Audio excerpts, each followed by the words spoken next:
And here comes Molly. I knew if I started the recording someone else would show up.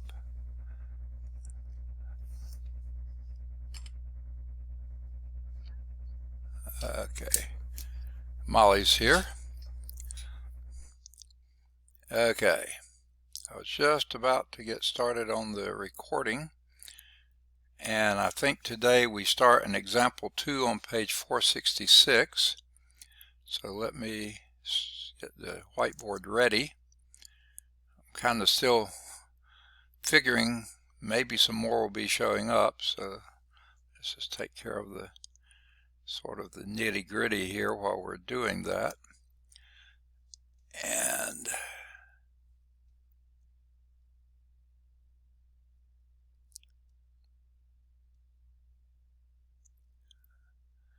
scoop Macy over here and scoop my whiteboard over some as well. All right, before we get started in where we left off last time, I was getting everything set up for it. Only 3 students and me. Let's talk about how to wrap things up. Now, I have tried to get some grading done this afternoon, but then I had to go to email for some reason. I don't remember what it was there, and there a ton of papers were waiting for me to print. So I wound up spending most of my afternoon printing papers. I had one advising session this afternoon. That took a while. So I didn't get nearly as many papers done as I intended to. Now I have this class almost caught up with grading. I was caught up before I printed off some of the stuff that came in today. But all of you are in good shape. Everyone's turned in. Now, one person we haven't seen in weeks. Okay, I don't know what's happened to him. But of the rest of you, the 6 that have remained, we have all of you have turned in test 1. All of you have turned in test 2. Test 3. One person I can't find the test. I don't think she's turned it in, but she's not here right now, so I can't ask. Test 4, all but one person has turned it in, unless they turned it in very recently. And test 5, I just put out there shortly before class started. So test 5's out there, and at the end of class, stop me at least 5 minutes before the end of class so that I can go over the test with you and let you know which questions, if you can do them all, if we didn't get to cover some of them, which questions to do and which questions not to do. So be sure to stop me at least 5 minutes early so we can go over that. So I think I'm preaching to the choir here. I think all of you, maybe one exception, has turned in everything. If not, please get it in as soon as possible. And then the last chapter test, the chapter 17 test, is out there now. And as soon as class is over, get it printed and get started on it. And if you can get it in to me, I don't know if you can get it done tonight. If so, that would be wonderful. Otherwise, try to do it tomorrow or Saturday. Now, Sunday is about the latest I can receive it, okay? And when I say that, I mean by midday or no later than mid-afternoon on Sunday, because I've got to get grading done. Now, just to give you an idea, I got a fair amount of grading done this afternoon, but not nearly enough. This much has come in basically since the weekend, okay? An enormous amount, and I keep getting it. One student today in another class sent me 9 tests dating from the 2nd week in the term. Put off sending them. In fact, he hadn't been coming to class often. Sent 9 tests. So that's why the stack is so thick. There's so many people who have waited till the very last second to submit work. So I've got to be grading like crazy to get things done. And unfortunately, we got to be out of town most of the day on Saturday, but every other waking moment, I'm going to be grading like crazy. So please get me your stuff as soon as you can, no later than say mid-afternoon on Sunday, and don't put it off that long if you can help it. Get it to me as soon as you can, because grades are due in Monday at noon, and they have to be in Monday at noon. That means Monday morning I will have probably almost no time for grading. I'll be averaging, getting grades, hopefully before that, getting grades on Blackboard, averaging, getting the final grades developed, and then transposing them to the system so they'll be out there by noon on Monday. So if I get something in late Sunday, I probably won't even see it until after I get the grades in on Monday. So please get me the stuff early. Earlier the better. Any questions? All right. Where we left off last time was Chapter 17, Basic Electricity, and we're in Section 17.6, which is Ohm's Law. Okay? A very short section. We've done one problem in Ohm's Law. We're about to do the second one. Okay? Now, it gives here a diagram, which I can't remember if we went over or not before, but I'll explain the diagram to you now. Here is a way, it says a flashlight is connected to two dry cell batteries with an equivalent voltage of 3.0 volts, two significant digits. Okay, now how you represent a dry cell, well, any kind of battery, is a long horizontal, a long line and a short line. The long line typically is the positive side of that battery, and the short line is the negative side. That's how we represent things. Okay, from the battery, and it doesn't matter how it's actually done, they usually draw it this way, you hit the resistor. That means that's the flashlight bulb. That's the symbol for a resistor. Okay, and that's all that's in the circuit, so that circuit comes around and then goes back to the battery. Okay, now they tell us the battery, actually it's two batteries, and they use the symbol E, sometimes they use V. I kind of prefer V. E is equal to 3.0 volts. Okay, now if it draws, meaning the flashlight bulb draws 15 milliamps, so how we represent current is usually by an arrow on the conducting line, usually going from plus to minus. It really doesn't matter which way we go, but usually going from plus to minus. This is your I. This represents the current, I. And that I, they tell us, is 15 milliamps. Okay? What does milli means? That's 15, whoa, that's an ugly 5, times 10 to the minus 3 amps. Because you don't need to be in milliamps, you need to be in amps. Milli means 10 to the minus 3, 1/1000th of an amp. So this is 15 thousandths of an amp. The question is, what is the resistance? So the resistor, oh, here comes Manessa. All right, let me get Manessa here.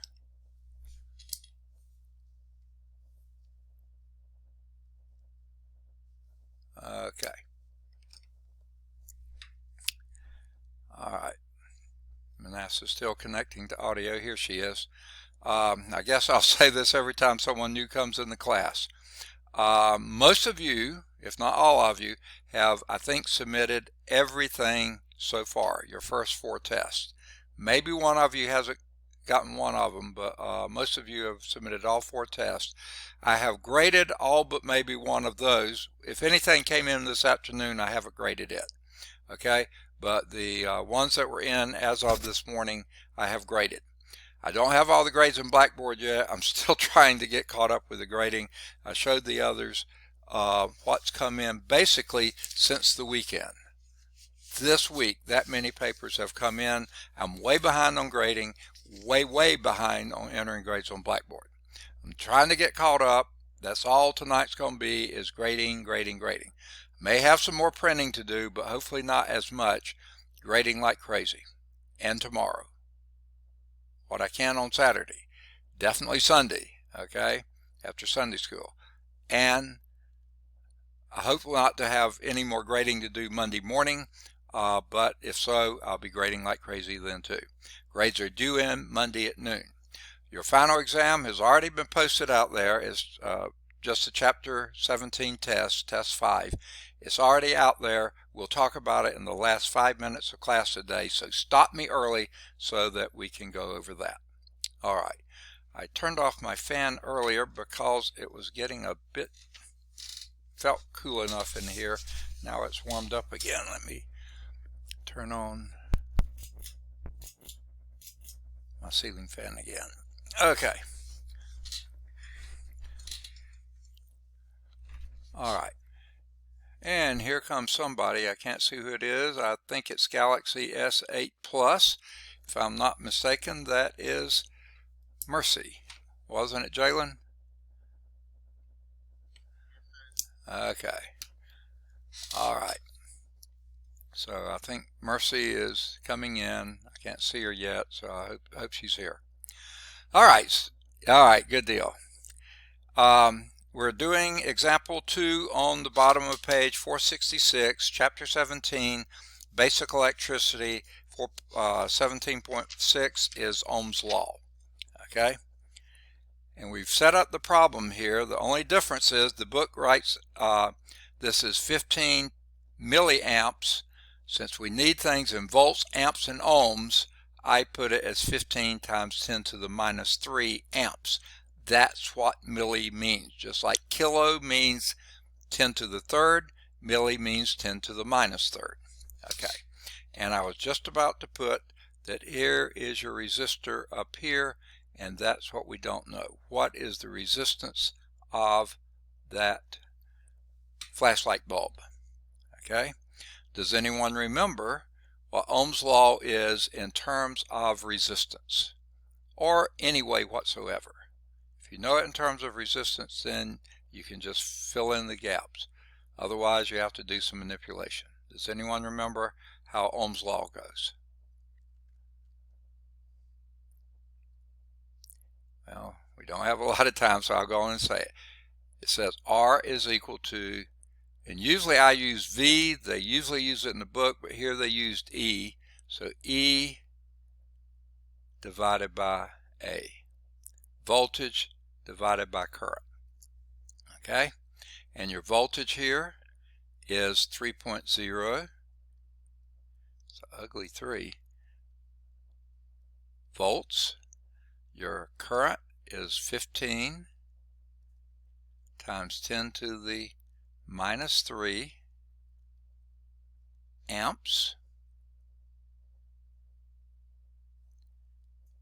So pull out your handy dandy calculators. Okay.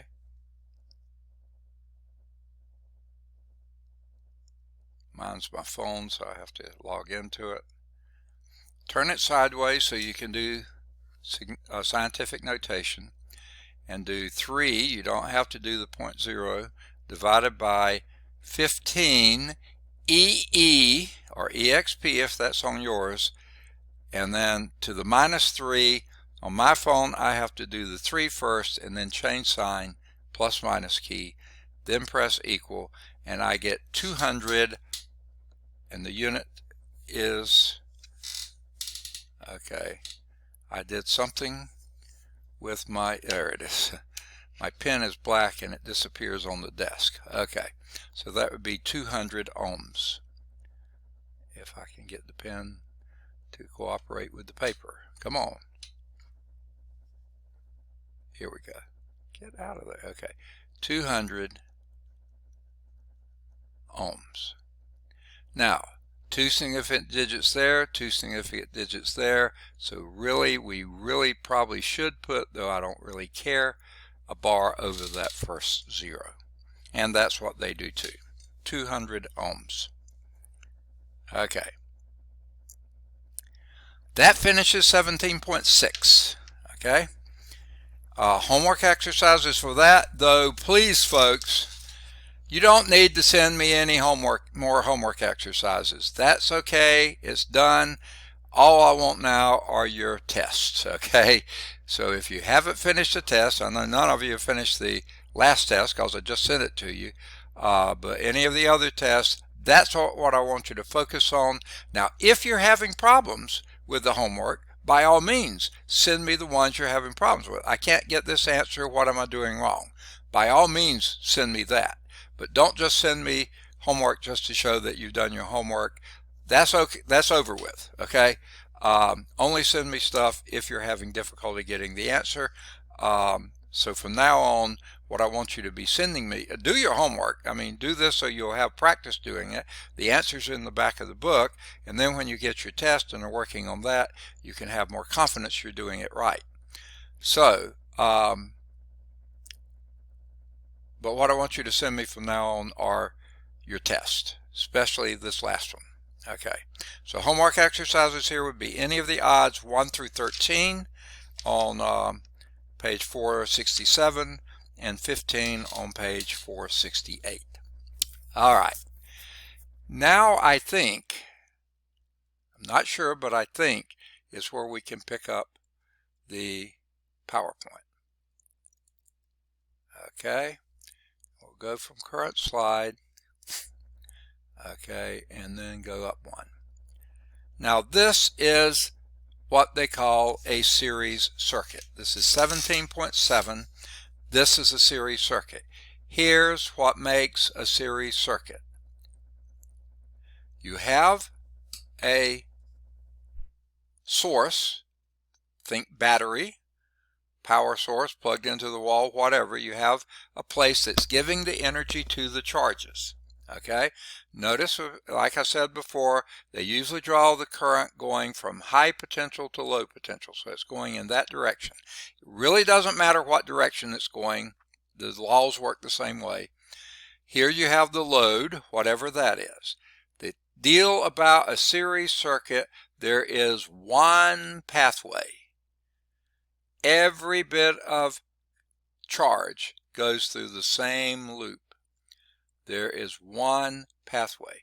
The same charge that leaves the battery with energy goes through the load and uses that energy to supply light to the room, whatever the load is, and then it goes back to the battery to get more energy. That's what the battery does. Gives energy to the charges. So since the charges are moving in this direction, that's the direction of the current. That's a series circuit. Okay, now it's a very simple one because there's only one element in there. Now what we did before in the last problem, we draw this as a jagged line. And let me see if it will do on the board like this. I think it will, yeah. Just picture this as your, get out of there. Okay, as your jagged line here. That means it's a load. And for some reason, it sends these lines just anywhere it wants to. That's your load, and that's also in the book. The battery, the power supply, the source is listed there correctly. The one in the book is exactly backwards on the battery. It doesn't matter which way it's going. Okay? Now, the next figure, let's see if they got that. I don't think they do. So let me draw it on the whiteboard. Okay, all right, to clear this one, that was that last problem we did. Okay, figure 1727, it's a little more complicated circuit, but still not bad. Okay, now what they show here is a multi-cell battery. It really doesn't matter how many cells you show or anything else like this, but that is your battery, or they call it E. Like I said before, the book calls it electromotive force. I'm sorry, they call it EMF, which used to stand for electromotive force, but it's a really bad misnomer because there's not a force involved with it. It's energy per unit charge. Not energy. That's why I don't like using E. You confuse it with energy. It's energy per unit charge, which is voltage, potential difference. So if you use that, I would say the better thing, but the book doesn't use it, but I would say is your delta V, potential difference. Okay, now this one's going up here, and since that's the Remember, the long line is the positive, short line is the negative. Doesn't matter how many cells you have. So the current is going up here this way and then hits one resistor, hits another resistor, hits another resistor, and then makes its way back to the battery. Okay, pretty ugly drawing. This we would say would be, this is your current. If I can get the pin to show up, come on, pin. There you go. Here's the current going around like this. This is I. We call this R1. We call this R2. We call this R3. Name it anything you want to, but that just means 3 resistors. They may be the same, they may be different. Now, the book goes so far as to call this I2. No, I'm sorry, they call that one I1. Okay, I don't know why. They call this current going through this one I2. I don't know why. And they call the current that goes the rest of the way I3. Now, I sort of wish they hadn't done that, okay? And the reason is it's the same current. This is a series circuit, the same current. There is only one pathway here, okay? I can't get, here, I'll do it with this. Well, yeah, there's only one pathway here. The same current flows through it all. You don't use up current in a resistors. You use the energy that the charges are carrying in the resistor. You don't use the charge. You don't use the current. You use the energy. So this I is the same as that I, is the same as that I, is the same as this I. It's all one current. Now these may be different resistors. They could be the same resistor. It doesn't matter, but they are different resistors. This is your voltage supply, your potential difference. Now, sure enough, you do have a voltage drop across this resistor, and sometimes that's called a delta V. I would call it a delta V1. They just call it V1. You have another voltage drop across this one. Let's call that delta V2, because it's the voltage drop across resistor 2, and you have yet another voltage drop across this one, delta V3, okay, across resistor 3. Well, guess what? These 3 voltage drops here add up to be the voltage that's supplied by the power supply, the battery, the energy source, okay? So that's your series resistor. So, one key, top of page 469, that the total current in a series circuit, this is a series circuit, is the same as I1, is the same as I2, is the same as I3. It's the same current flowing throughout. The resistors, the load, nothing uses current. It uses the energy from the current, the energy the current is carrying. So it's all one current. Now, your delta V's, or your drops in voltage here, they add up to be the total power supply, voltage, the potential difference. So E, I'm using the way the book does, is equal to V1 plus V2 plus V3. Now, they didn't call it delta V. I like to call it delta V because it's how much the voltage drops. It drops there, it drops a little more there, it drops a little more there, and the total voltage drop is the voltage supply. So E is equal to V1 plus V2 plus V3. Now, with those things in mind, it's not too hard to see that in a series circuit, now this is a series circuit now, your total resistance, okay, and the book just calls it R. Quite often I'm used to calling it effective resistance, okay? The total resistance is the sum of these 3 resistors, R1 plus R2 plus R3. That's the total resistance of the circuit. In other words, you could replace this circuit with 3 resistors in it with one resistor that adds the sum of those resistances, it would be the same circuit. Same current, same voltage, okay? So you add your resistors in a series circuit. The current's the same in a series circuit. Add the voltage drops to give you the voltage supply. And we call this, and they say it in the book, the equivalent resistance. If I could get the pen to show up. Come on, pen. Okay, there it is. The effective resistance. Okay, so let's do example 1. And fortunately, example 1 is using the very same picture, a very similar picture to what I have here. So I'm going to erase the stuff that's kind of in our way. Okay. If I can get my pen to move, there it is. And now the pen won't work. I don't know why. Goodness, that's irritating. Okay, I'm going to try something else.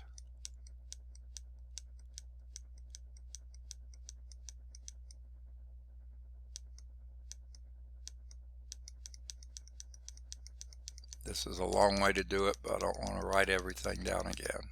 I wanted to leave some of that.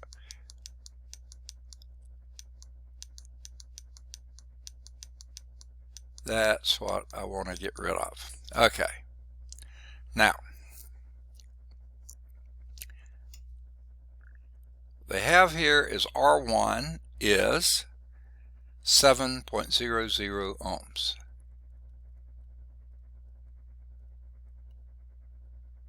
R2 they list as 9.00 ohms. 3 significant digits. And R3 their listing is 21.0 ohms. All they're asking for is find the total or the effective, whichever you want to call it, total or I'm sorry, I call it effective. They call it equivalent resistance. Okay, equivalent resistance. Equivalent means equal value. Okay, the equivalent resistance. Guess what we do? Remember that formula I had up there I had to erase because the eraser's not working? That was the total or the effective or the equivalent resistance is the sum of those three. So that will be 21 plus 9, that would be 30 plus 7. So the effective equivalent resistance is 37.0 ohms. 3 significant digits. Okay. Now, that's a little, well, actually, it's not because of 3 significant digits. You go with the least precise, which is to the nearest tenth here, and that's what you give your answer in.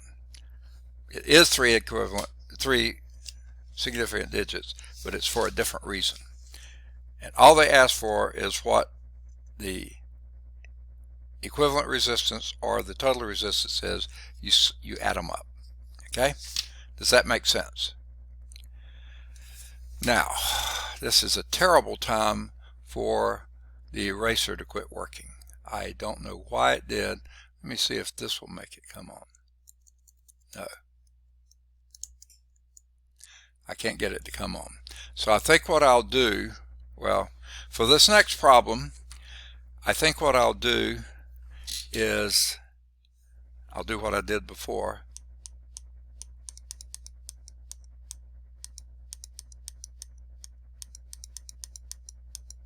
Because it's different resistors. Okay. Now, what I'll do now is add another resistor down here. Come on, pen. There we go.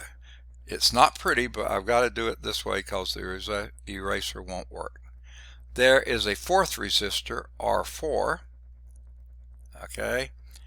And they list these values. R1 is 5.00 ohms. And by the way, I'll tell you this right now. I had to type the test using a version of Word that did not give me access to Greek letters. I don't know why, but it was. This was last term, I think, is when I typed it. I was using a different computer, and when I went to it today, I remembered they did not have it. So I had to use, and we'll talk about this when we get to see the test, I had to spell out ohms every time. The new version of Word I have now would have done it, but I didn't want to retype the test. So I'll point those things out. Also, micro, that mu symbol, I had to put MC. That stands for micro. So I'll point that out to you, but remind me of that in those last 5 minutes when we go over the test.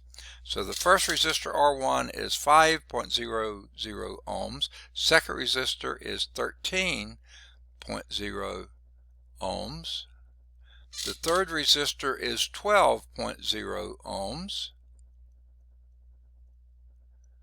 And this new resistor I added at the bottom is a big old 96.0 ohms. Okay, but guess what? They're all in series. Every one, the current flows through every one. The one current flows through it all. That's what it means to be a series circuit. Okay, so what the question is here, what is that? Oh, I forgot to put in the E over here, and I'll take out the delta V because the book doesn't use that terminology, is 90.0 volts. Okay, now let me say this. Okay, it's not an important issue because these are just practice problems. Okay, but you don't have batteries that go up to 90 volts. Okay, I've never seen one. Your car battery is usually about a 12 volt battery. I've seen on some tractors 2 car batteries together, or one huge battery that goes up to 24 volts. And I've actually seen or heard people talk about on a bulldozer, a Caterpillar, something like that, a really big piece of equipment.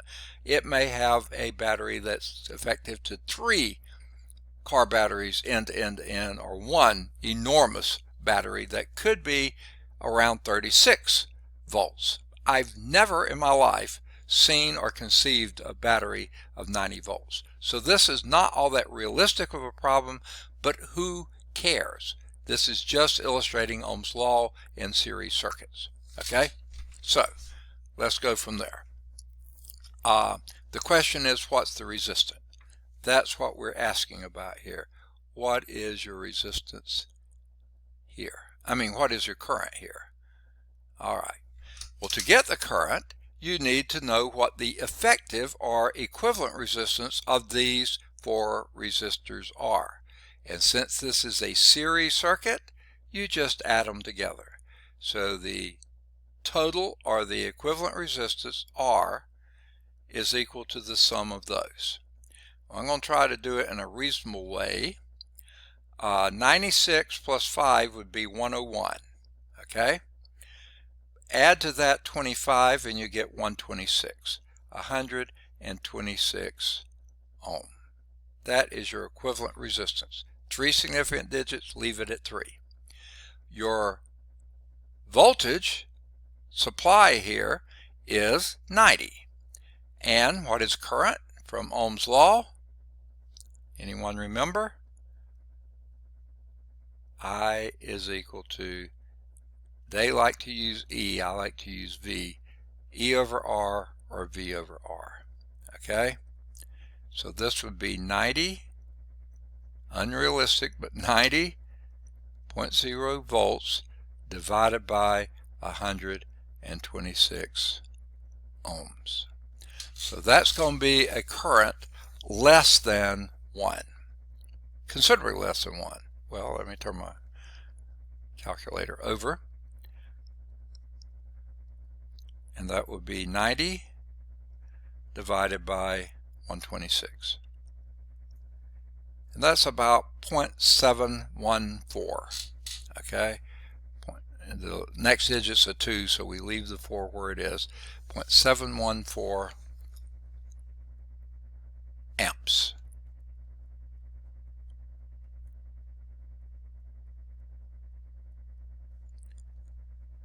Now, if you don't like playing around with decimals, though I have no problem with them, but a lot of people don't for some reason, they would then call this 714 milliamps, like that earlier problem was. Okay, that would be 714 because you move your decimal 3 places that way, making a smaller number, a bigger unit, smaller number.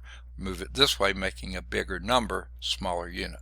Okay, so 714 milliamps are 0.714 amps, and that's how the book did it. They didn't use milliamps. Okay, I think to do any questions on example 2? All right, on example 3, I think I'm going to have to redraw it. I'm tired of erasing pieces and drawing over. So let's get this one. Here we have a voltage supply. If I could get my pen to show up, there it is. We put the long bar, short bar, long bar, short bar. Doesn't really matter how many, one of those would be fine, one pair of those. This, remember, is the plus side, this is the minus side. That's what the long and short bars stand for. Where is your positive pole? And here we have leaving this battery, and they tell you this battery, believe it or not, they draw it like it's a battery. They list it as 115 volts. I can almost guarantee you that is very unrealistic. If you have 115 volts, that's alternating current, not direct current. That's not a battery, that's a plug in the wall. We usually call that 120 volts, but guess what? It'll have some line loss sometimes. So 115 is very characteristic of what your outlets are. Very characteristic, sometimes even less than that. Okay, you go over here, and you don't have to have sharp bends. You run into a resistor here. And then it doesn't matter where you draw these, you run into another resistor. And then you come down here and hit yet another resistor. Okay, and ultimately head back to the negative pole of the battery. Okay, now they tell you that the current right here, which will be the current everywhere because this is a series circuit, the current is the same, is a mere 3.00 amps. They tell you your first resistor here, R1, is a whopping 23.0 ohms. I say whopping, that really isn't that big. Okay. The next one down here, R2, is 14.0 ohms.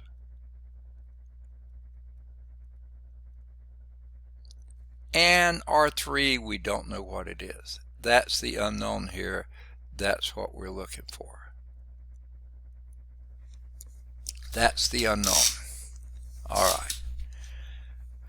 Now, how do you piece together this problem?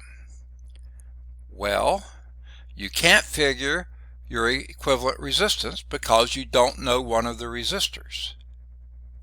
But you can do your equivalent resistance. The equivalent resistance, R, I'll write it over here, is equal to, remember what R was? E over I. And since you know both of those, you can come up with what the equivalent resistance is. That's 115 volts divided by 3.00 amps, a mere 3 amps. Okay? Well, 3 won't go into 115 an even whole number of times, so I'm going to have to get my calculator out and do 115 divided by 3. You don't need a 0.00, your calculator doesn't care. That gives you an equivalent resistance of 38 1/3 ohms. If I could get my pen to do that, would be 38 0.3, yuck, 0.3 ohms. Now you could carry a bunch more 3s if you wanted to. Well, you know the sum of these two resistors. Well, let me write it this way. You know also R is equal to R1 plus R2 plus R3. Because you only have 3 resistors in that series circuit, you add up the resistances. Okay, you know the R, you know R1 and R2, so R3 is equal to R minus R1 minus R2. Okay, so 38.33333, okay, minus 23 minus 14 equal, wow, R3 is a mere 1.33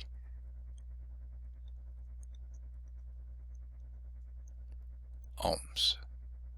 Now, just leaving 3 significant digits, I think it's probably justified here.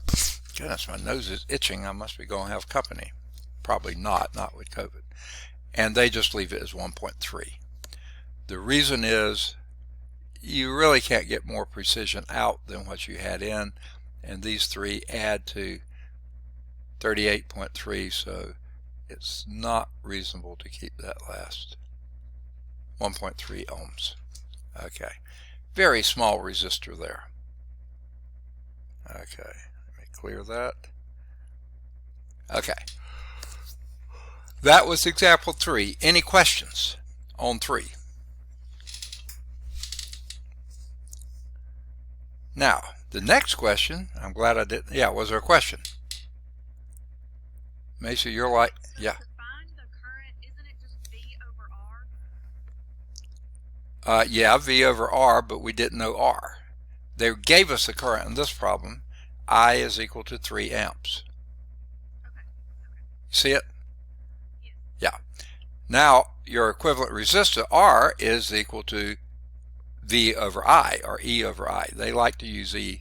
I like to use V. But, you know, earlier when they gave us Ohm's law, if I'm not mistaken, they gave it to us in terms of V. Yeah. Well, no, maybe not. Yeah, they did. They gave it to us in terms of V, and when they went to do the problems, they gave it to us in terms of E. It's just sloppiness on their part in my mind. But both of those are used. Okay. All right. Now, it says now find the voltage drop across R3 in this example.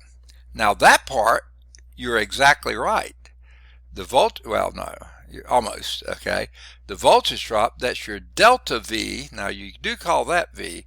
The voltage drop across this resistor here, if you put a voltmeter across there, what would it be measuring? It would be measuring the current I times the resistance R3. So this would be voltage drop across 3. Well, we know the current, 3.00 amps times 1.3, was it? Yeah, 1.3 ohms. And that's going to be your voltage drop. Okay. Now my internet connection is unstable. Did I break up when I was talking then? Anybody? Did I cut out? Yes. Okay. Yes. Yeah, I got a message up there that said my internet was unstable. Now it doesn't say that anymore, so hopefully I'm clearer than I was. Okay. So 1.3 times 3, I could do that in my head. What am I doing? 3.9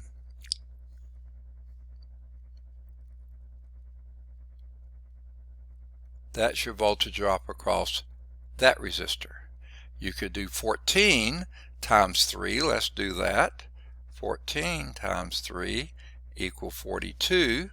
That would be your voltage drop across there. Delta V of, it's probably not fair, but I'm going to round that to 4. The voltage drop across here I just calculated to be 42.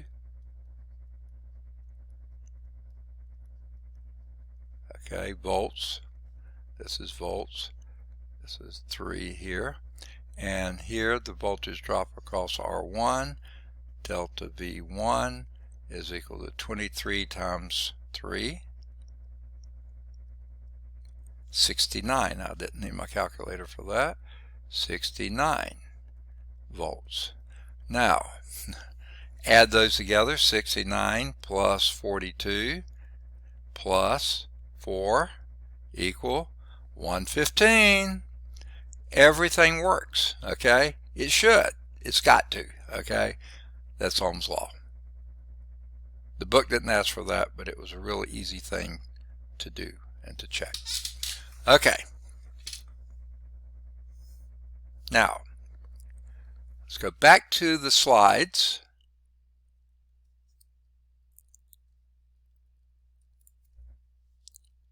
And here is the summary of what we just did with series circuit. The current is the same throughout the series circuit. Okay?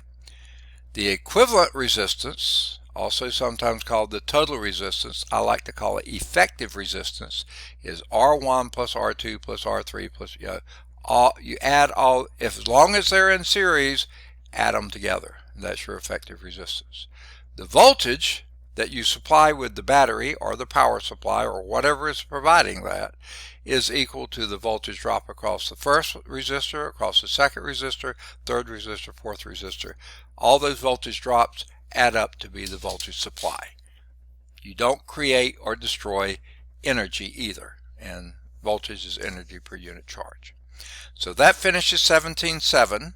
Homework exercises here would be any of the odds 1 through 9 on page 471, and then you have another 11 and 13 on page 472. All right.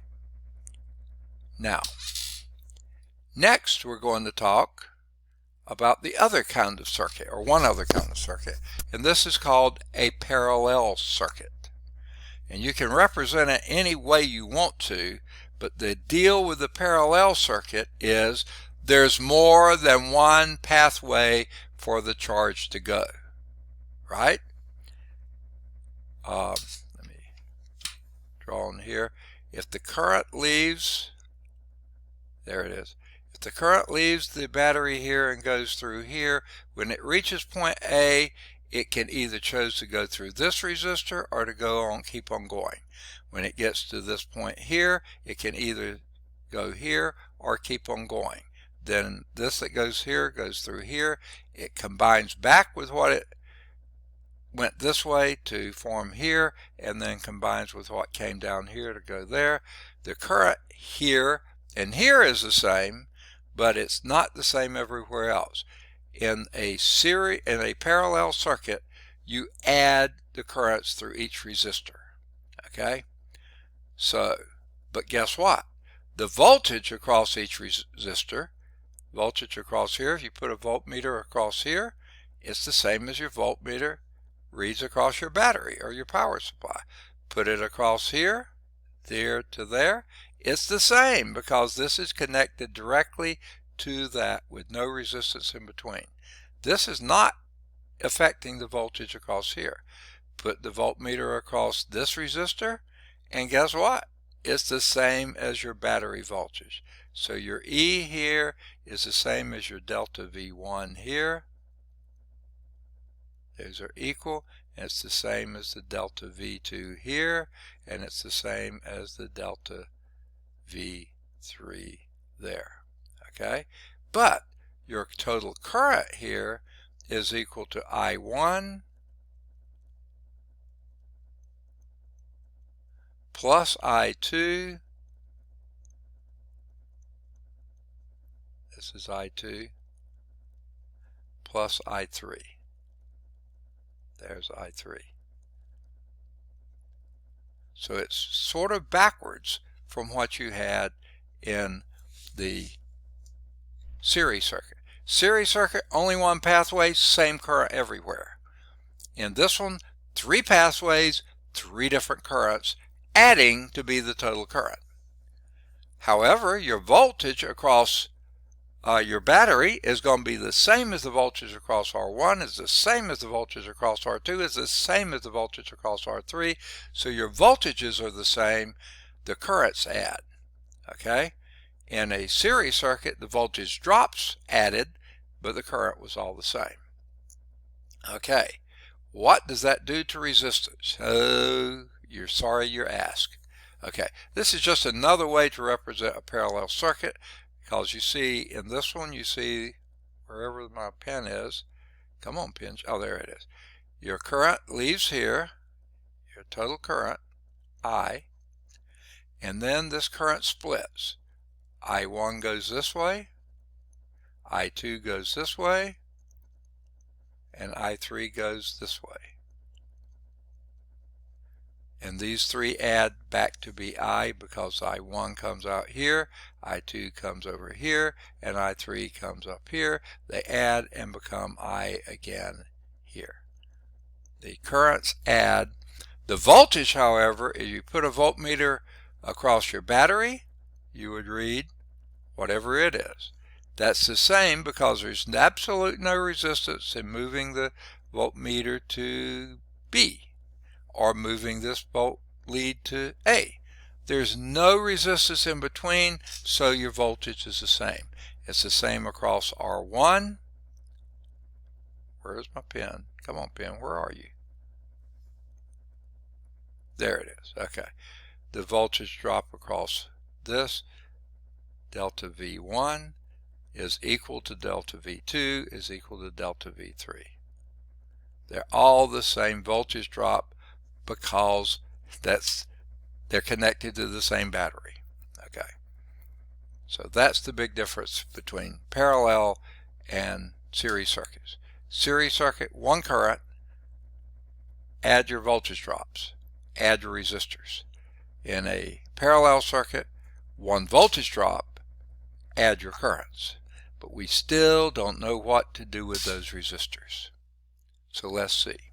Well, here's first an analogy they do. Okay? Well, let's not do it yet. All right. They're going to do it on the next page. What we have to do is come up with the formula. So I don't know, I kind of like putting it on this page because we have the voltage and the currents on this page. Let's go on and do it. Believe it or not, this is what you have. It's rather bizarre, but it's true. 1 over your effective resistance is equal to 1 over R1 plus 1 over R2 plus 1 over R3. Now that's the one they list here. If you had more resistors in parallel, you just keep adding them like that. Now you might say, why is that true? Well, the effective resistance indeed is your voltage over your total current. That's your effective resistance here.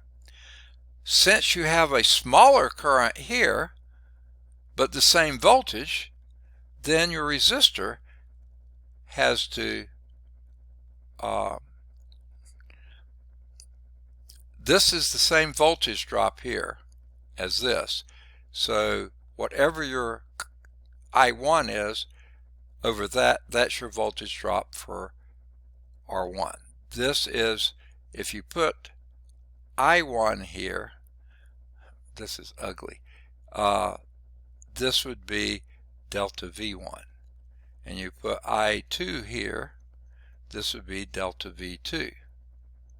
And you put I3 here, okay, that would be delta V3, and that would equal E. But all these are the same. Okay? So therefore, forget about the current, just put ones there. Okay? And that's how you add them. Now here's the crazy thing. You add more resistors in parallel, you drop your overall resistance. That doesn't seem like it makes any sense at all, but it's indeed true. Because you see, every time you add another resistor, you give another pathway for that voltage supply to provide more current. So you're increasing the total current that's being drawn out of the battery, and therefore you're dropping the effective resistance every time you add another resistor. So the R here is actually less than, wherever it is. Come on, where are you? There it is. This R is actually less than R1, it's less than R2, it's less than R3, it's less than the least of those. Always. That's the crazy thing about parallel circuits. It's also what gets you into problems, okay? And I'll explain that in a moment, okay? Now let's get to the pump analogy, okay? Let's just imagine you had a pump pumping a certain amount of water. That's your I, only this is going to be current. The voltage is acting like the pump. Now my internet is unstable, so I'm going to have to keep talking here but not saying anything important. Did I break up there again? Yeah. Okay. I'm back now, so hopefully you can hear me. Okay. I wasn't saying anything important. I was just talking so you could hear whether I was breaking up or not. Okay. So this total current or water, there it is, okay, that's leaving the pump here goes, and some of the water goes this way, some goes this way, and some goes this way. Well, these are smaller pipes here. So the smaller pipes offer more resistance. The bigger pipe is less resistance. So the more pipes you add there, more pipes you add here, you can pump more water here because it has more pathways to flow through. So that's why adding more resistors here actually reduces the total resistance of your system. It's a crazy analogy, but it is true. Okay? Now, there is a little try this activity with parallel bulbs. I wish we had time for illustrations like that. We don't, so let's move on. Let's do example 1. Okay. All right.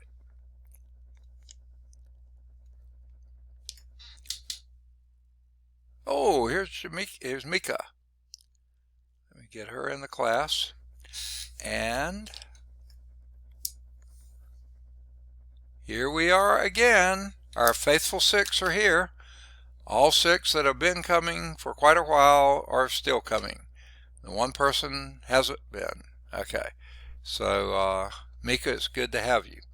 Now, I've said this every time someone new has come in, I think, but if I miss somebody, I'll get you all now, okay? If you have a test you haven't turned in yet, please get it in to me, preferably today. So go back and check and make sure I've acknowledged from you the receipt of 4 tests so far. Test 1, 2, 3, and 4. Think that most of you can see your grades of test 1 and 2 on Blackboard. I can't say that for sure. I know in my grade book they're all there. Test 3, I am missing 1 grade, and test 4, I'm missing 1 grade. They're not the same people, so go back and check and make sure you sent me all of your first 4 tests. Okay, if you haven't, get me those tests you may be missing. Okay, all of you received today, hopefully, in Blackboard messages, the test 5. That's the chapter we're doing now. So let's continue. Let me see what the next slide is. I don't think it's going to be one I can use. No, we don't want them yet. So let's go to the whiteboard. All right, we'll clear that drawing off. That was an earlier problem. Here we have example 1 in parallel circuits. By the way, let's see, Mika, we're in chapter 17, basic electricity, 17.7, I think, no, 17.8, parallel circuits. Okay, now we talked about what these were before. Let me just briefly go over for Mika's and whoever came in before that. I think it was Manessa sake. In a series circuit, there's only one pathway. The same current flows through everything. So you have different voltage drops as you go, one voltage supply, different voltage drops, one current. Your resistors add in that case. Okay? In a parallel circuit, you have multiple pathways, so your currents have to split. So I1 plus I2 plus I3 equals your total current I. Whereas before, one current went through everything in a series circuit. But in a parallel circuit, it's the same voltage across every resistor, so the delta V is the same across every one, the voltage drop across each one. Now what does that do to the resistor? In a series circuit, you add the resistors. In a parallel circuit, you add the reciprocal of the resistors, and that gives you the reciprocal of the total resistance, which is a strange kind of math, but we're going to do it here, so let's do example 1. I'm going to try to draw this. Okay, here we have a power supply or a battery. Now, for those who just came in, the big long line represents the positive terminal of that battery. The short line represents the minus terminal. Okay? Now, your leads are coming in here from your circuit. Okay? And here we have R1. Here we have R2. And here we have R3. Okay, and what do they tell us? R1 here is 7.00 ohms. R2 over here is 9.00 ohms. Now this is almost like the first problem we had in series, except different numbers. Here's R3 over here, and that has 12.00 ohms. Close to, but not quite the same. 12.0 ohms. Okay. They also, all they're asking now is what's the equivalent, or I like the term effective resistance. Okay. Well, remember this is a brand new formula here. So I'm going to write it first. 1 over R, effective resistance or equivalent resistance, is equal to 1 over R1 plus 1 over R2 plus 1 over R3. And now I'm going to put the numbers in. 1 over 7.00 ohms. I don't have to put all that, but I'm going to.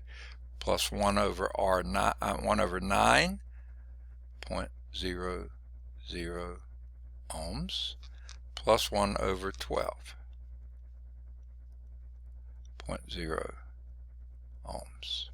Okay. Now I'm going to show you an easy way to do this on your calculator. I'm using my phone. Okay. Get your calculator and turn it sideways so you get it in the scientific mode. Alright, now here's what you do. Don't worry about 1 over. I'm going to show you a shortcut. The first resistor there is 7, so I enter a 7.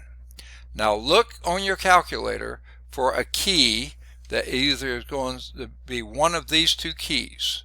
Okay, on my calculator it's a 1 over x key. On some calculator it's x to the minus 1 key. X to the minus 1. Okay? It's supposed to be a minus sign. Look for that key. Press that key.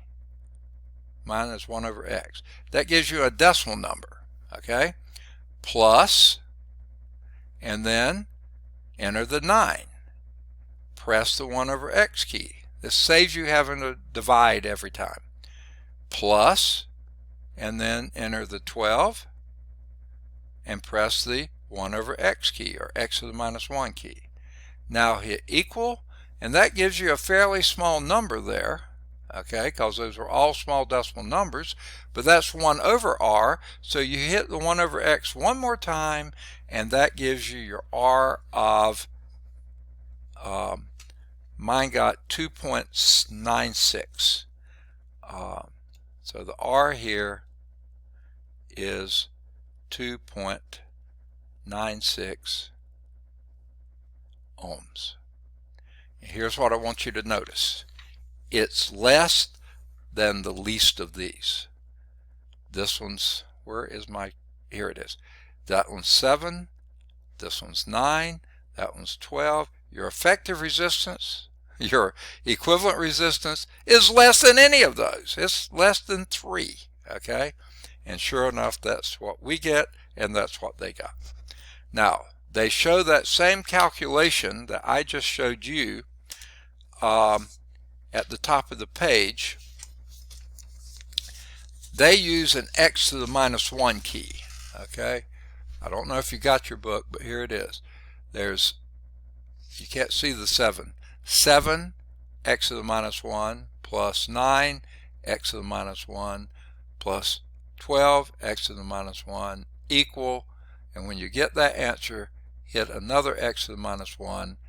Now you don't have to do equal on my phone, but in some you might have to, and that gives you your 2.96. That first equal gave you a very small decimal number. Hit the reciprocal key again. That's what it is, what I call it, the reciprocal key. Okay. And like I said, they got 2.96407 4705882. I kept on going for another several digits. Okay. Any questions on that? Did you see how to use that key on your calculator? It's either 1 over x key or x to the minus 1 key. Just to keep from having to say that, I call it the reciprocal key. Okay.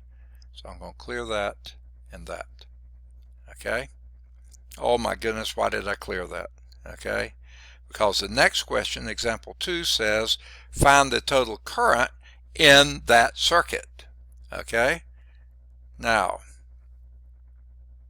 they didn't tell you your, oh no, different circuit. Okay. Oh, there it is. Okay, I couldn't see the current. Oh, Macy, I guess had to go out and she came back. I can't get her in. There she is. So Macy's back. Okay. Okay. I guess other people's internet must be giving problems as well. All right, different circuit here. So what I think I'll do is, okay, I think you have your microphone on whether you realize it or not. Okay. All right. What I'm going to do is just come in. I don't think my eraser will work yet, will it? This is a pain in the neck. R1 in this case, I'm just going to cross through this and make it 23.0. 23.0 ohms. Okay? R2 is going to be 14.0. 14.0 ohms. Okay?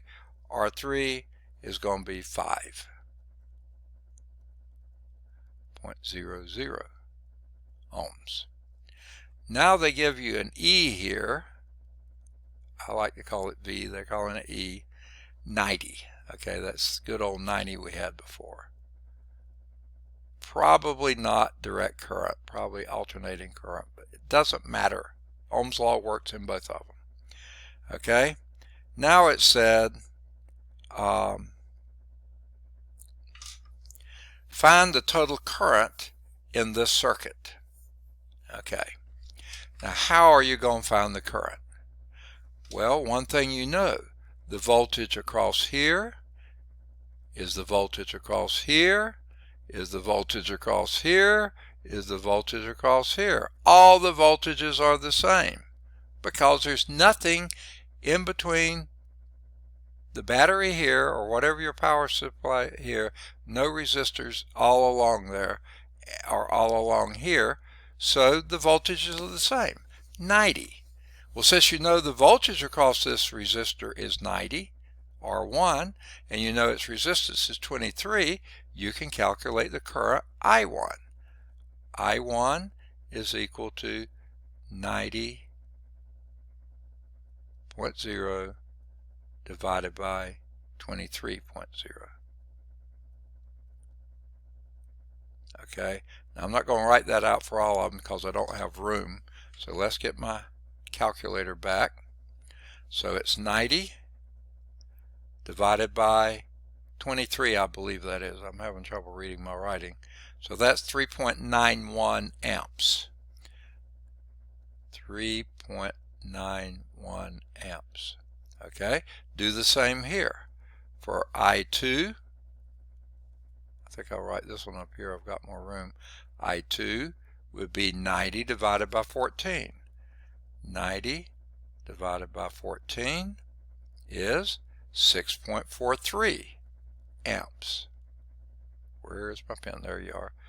6.43 amps. Okay, and then R3 down here, the voltage across it is 90. 90 divided by 5, I think I should do that one in my head, but I'll go on and do it, is equal to 18. So the I3 over here, if I could get the pen to show up, here it is, I3 is equal to 18.0 amps. Okay, so what's the total current? Add the three together. 18 plus 6.43 plus 3.91, I think it is. I can't read my writing. Nah, it didn't take it. 3.91 equal, I got something about, yeah, 28.34. That sounds about right. 28.34. Oh, who's this now? Can you all see? I can't. Looks like Macy again. So Macy must be getting kicked on in and out. I don't see any storms in my area, but she must be having some in hers. Okay. Okay. So the total current is 28.3 amps. Okay. So we'll round that to that. I is equal to 28.3 amps. Okay. Somebody has a microphone on. I think it may be you, Macy. Okay, got it. Thanks. Okay. Now, what were they asking for? I've already lost my train here. Oh, that's what they asked for. The total current. We just did it. 28.3 amps. Sorry, I got lost on the page. Does everybody see that? Okay. Ohm's law works sometimes one at a time, sometimes in corporate. However, it makes sense for that problem. All right. Let's move on to example 3. Okay. Let me clear the page here. Any questions before I erase it? Everybody got it? Mika, your light's on. Do you have a question? Okay, I guess not. Your microphone's off, but your light's on. Okay. So I'll clear the drawing, and let's do example 3. Find the current through R2 in a new figure, and the new figure is on the next page, I take it. No, I don't know where the new figure is. Oh, I see. No. So, oh yeah, from example 2. So, oh, I erased it, didn't I? Yuck. It said find the current through R2. I thought we already did that. Okay. The current through R2. Here's what they did. Sorry about that. I did it one way. If we had that, if you still have that on your piece of paper, you already have calculated it. It's 90 divided by 14. Easy to do. 90 divided by 14. The current was 6.43. Okay? Now that's not how they did it. I'm sorry, I wasn't paying attention to how they did it. What they did was find the effective resistance, which was using our reciprocal rule, which probably wouldn't have been a bad thing to do. So let's go back and do that. Let's do it the way they did using resistors. Okay? And remember, that's 1 over R is equal to 1 over 23. I'm not going to put the point zeros, plus 1 over 14 plus 1 over 5. Just because it's probably going to be fun and instructive to do that. So get your calculator, turn it sideways so the scientific comes up, and we do 23 reciprocal plus 14 reciprocal plus 5 reciprocal equal. Okay, that gives you a pretty small number, but you still have to do reciprocal one more time, and that gives you 3.18. They get it, and that's what they got in the text too. And then they did I is equal to that was 90, I think. So this gave us effective resistance R, or equivalent resistance R, of 3.18. And notice that's less than any one of the other resistors. The closest to it was 5. That was the least of them. This is less than the least. Okay? And then you use that to get your current. And this is how they got their current. We did it the other way. Current is equal to E over R. The effective resistance, or equivalent resistance. And that's 90 divided by that. Yuck. This is such a pain in the neck. See, I'm left-handed and my fist always hits that. Well, not always. This is V. 90 volts divided by 3.18 ohms. And that's equal to, I can do this up right here.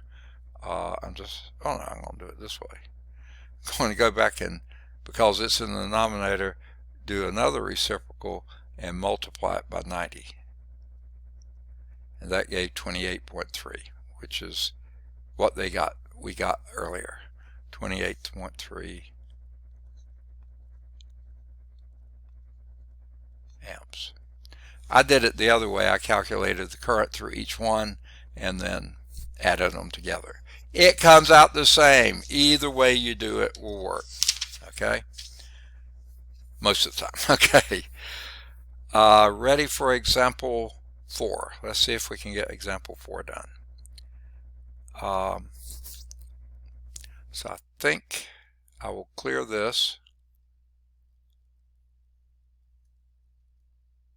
Okay.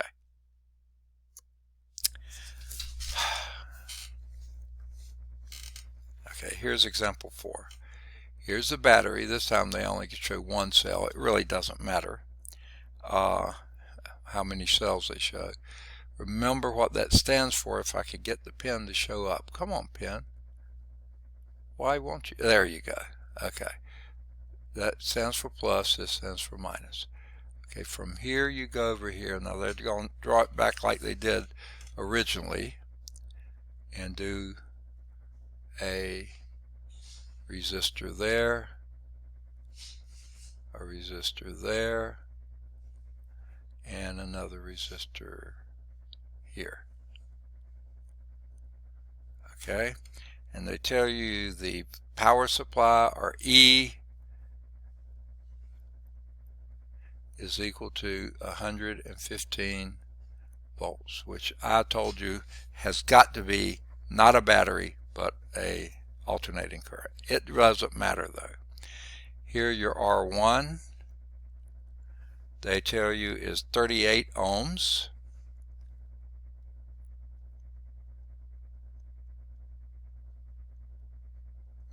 Okay, R2 is 49.0 ohms.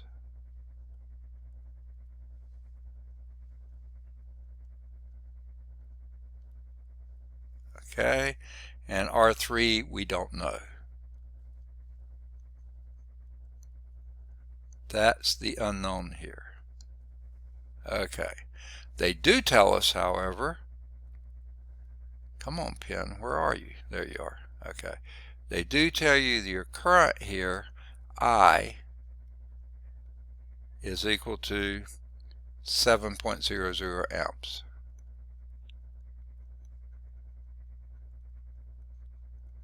I do believe my wife must be home. I hear someone talking downstairs. I hope it's not an intruder. So let me close the door so I won't be bugging her, though we only have 2 minutes left. Let's forget it. For 2 minutes she can listen. Okay, now what do we do here? Let's first, since you know E and I, total I, we can come up with the effective resistance. Well, I was trying to write on my calculator. I forgot to put down my Wacom over here. Okay, so effective resistance R, or equivalent resistance R, is equal to 115. Ohm's law, 115 volts over 7.00 amps. Amps, not ohms. Okay, I'm getting in a hurry because we're running out of time. So I think I'll turn my calculator back this way and do 115 divided by 7 equal 16.4, and we can keep some more digits if you want to. That would be effective resistance is 16.4 ohms. Now, I'm all in favor of keeping a few more digits, okay? I'm going to write them down, though you wouldn't in your final answer, but you can while you're doing the work. Okay, I don't know how precise that is, but it's way more than we need. That would be your ohms. Okay, what we know is 1 over that is going to be equal to 1 over R1 plus 1 over R2 plus 1 over R3. From that we see that 1 over R3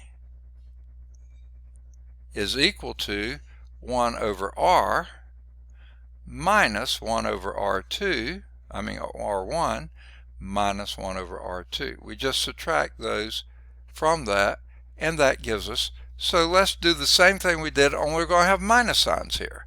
So the 16.42, whatever it is, do your reciprocal key minus, I left off, okay, R1 was what? 38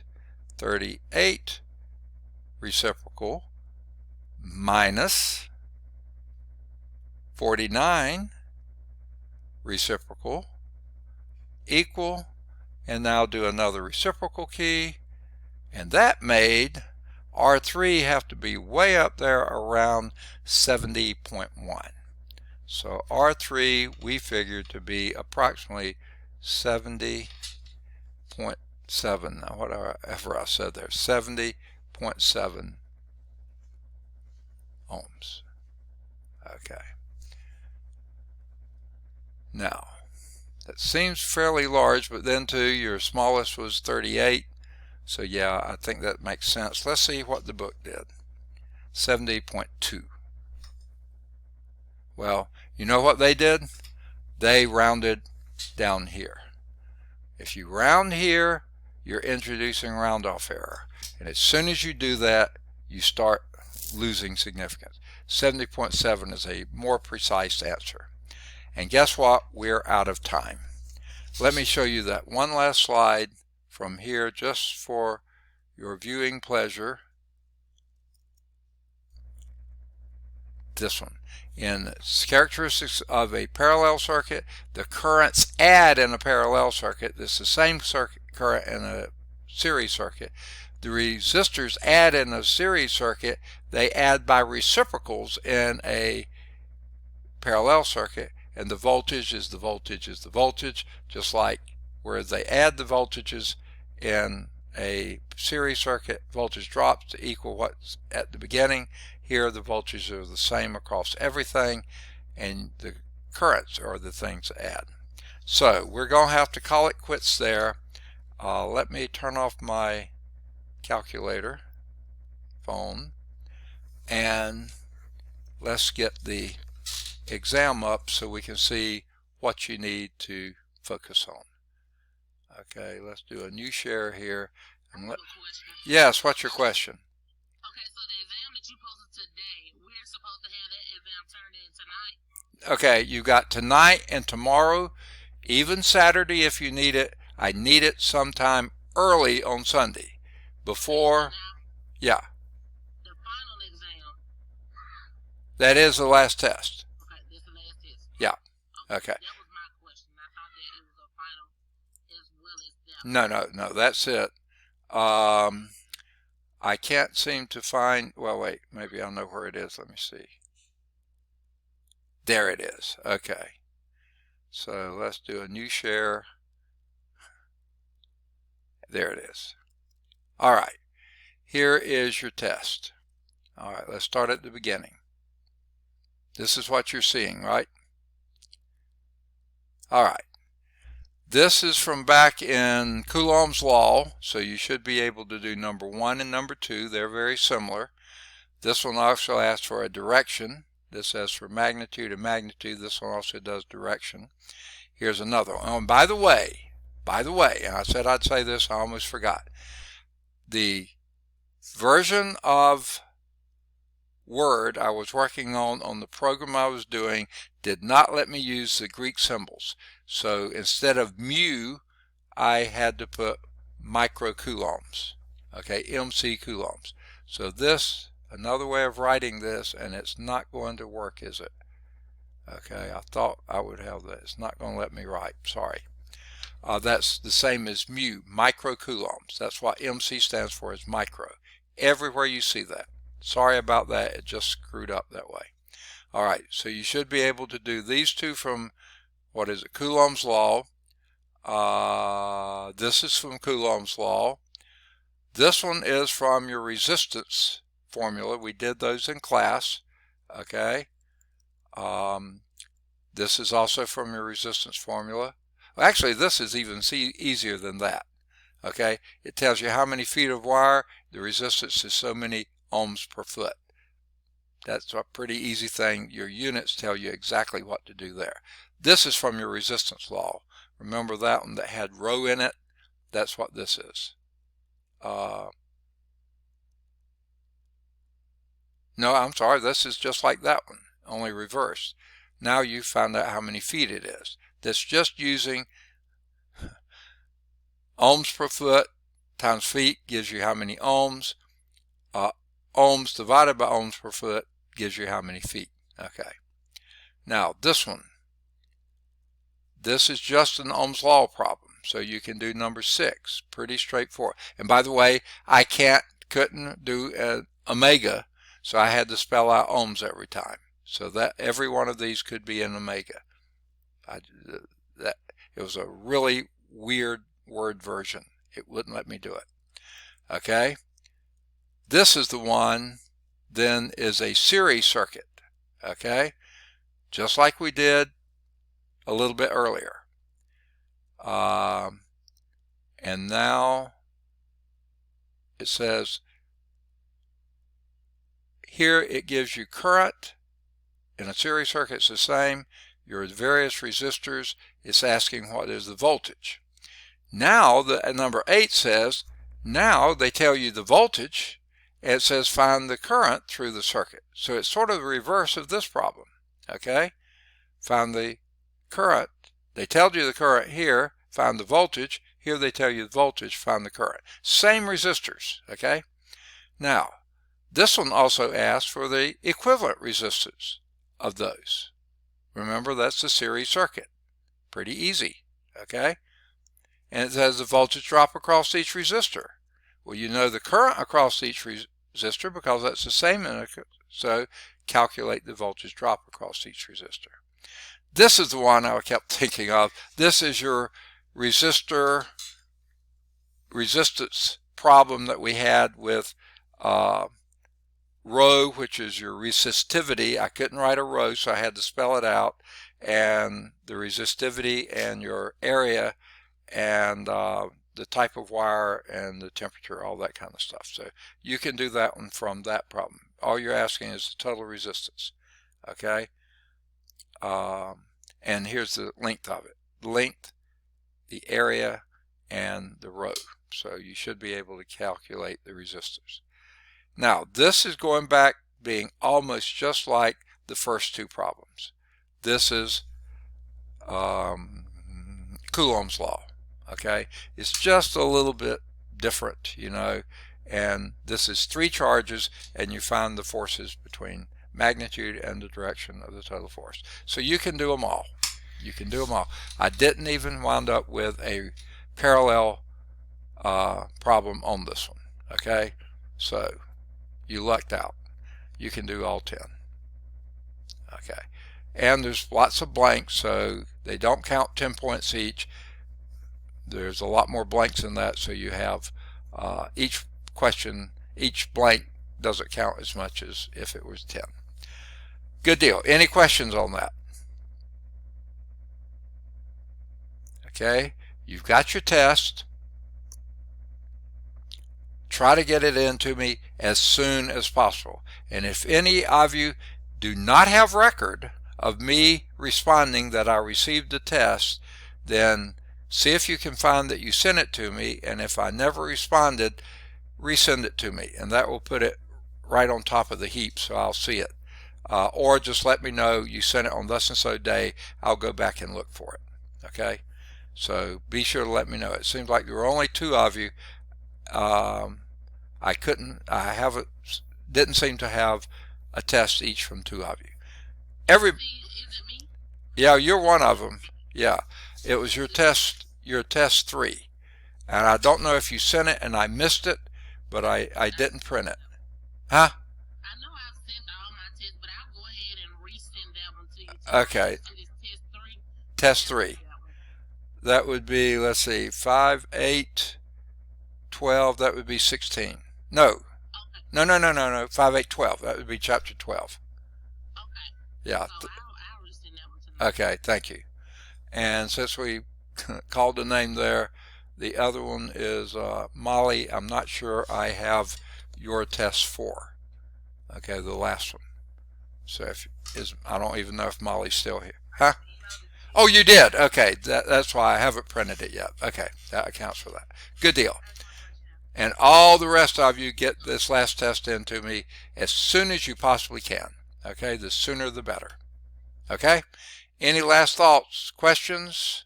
I'm going to stop sharing in a minute here. I don't like sharing anymore. Oh, by the way, one more thing. They finally this week, of so late, opened up student course evaluations. So if you haven't done them yet, please do the student course evaluations. Those are really, really important to us. They help us know what we're doing right or wrong. Okay, they're useful for each instructor. For me, they're useful for every department chair, which I'm one too. They're useful for the whole school. Please do the student course evaluations. They don't take very long. Have any of you done them? Okay, I've been told by other students they're like 5 to 15 minutes at the most, as I've ever heard. You know, so it won't take long. Please do them. You can wait till you get everything in, but don't forget to do the student course evaluation. Okay? All right. I'm going to stop sharing then, unless there are any other questions. Any other questions? Once I end the meeting, that's all, folks. I've enjoyed having you. You've been a great group. You've been very faithful about coming, and I appreciate that big time. So take care, be safe, and good luck on the DMS program, okay? Any questions? Okay. Bye-bye, all. Bye-bye. Thank you.